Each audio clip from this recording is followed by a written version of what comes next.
Sandhya S என்ன சமையல் நம்ம வீட்டில் இன்னைக்கு நம்ம வீட்டில் வந்து பார்த்தீங்கன்னா மழை பெஞ்சிட்டு இருக்கு. அதனால சூடாக ஒரு சேமியா உப்புமா பண்ணிருக்கேன்.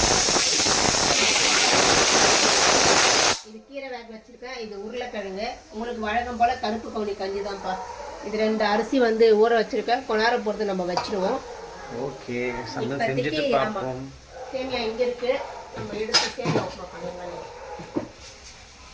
இது பருப்புன்னு நினைக்கிறேன். சந்தியா சரியான மழை. ஆமா கண்டிப்பா அவங்க 2 நாளைக்கு புயல் இருக்குன்னு சொல்லியிருக்காங்க இல்லைங்களா? அதனால மழை காலையிலேருந்து பெஞ்சிட்டு இருக்கு. பரவாயில்ல, நல்லா செம்ம மழை சரியான மழை வேறு. முடிஞ்ச அளவுக்கு எல்லாருமே வீட்லயே சேஃபா இருக்குப்பா. டிஃபன் ரெடியா? தண்ணி வராது. டிஃபனுக்கு சேமியா. சந்தியா உலகம் ஆயிடுச்சா? ஆயிடுச்சுங்க. இது வந்து வேற மெத்தட்ல பண்ணியிருக்கோம். எப்பயும் பண்ற மாதிரி இல்லை. ஸோ நம்ம இது சாப்பிட்டு பார்க்கலாம். நல்லா இருக்கும். சந்தியா சமையல் ரெடி ஆயிடுச்சா?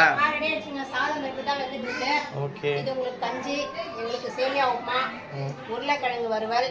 அடுத்து பார்த்தீங்கன்னா இது அரைக்கீரை கடைஞ்சிருக்கேங்க. இப்போதாங்க 2 சாதம் வந்துட்டு இருக்கு. வேகட்டும். சாப்பிடலாமா டிஃபனு? டிஃபன் சாப்பிடலாம் வாங்க. ஓகே ஓகே ஃப்ரெண்ட்ஸ், இன்னைக்கு நம்ம வீட்டில் இதுதான் லஞ்ச். வாங்க எல்லாருமே சேர்ந்து சாப்பிடலாம். பாய்.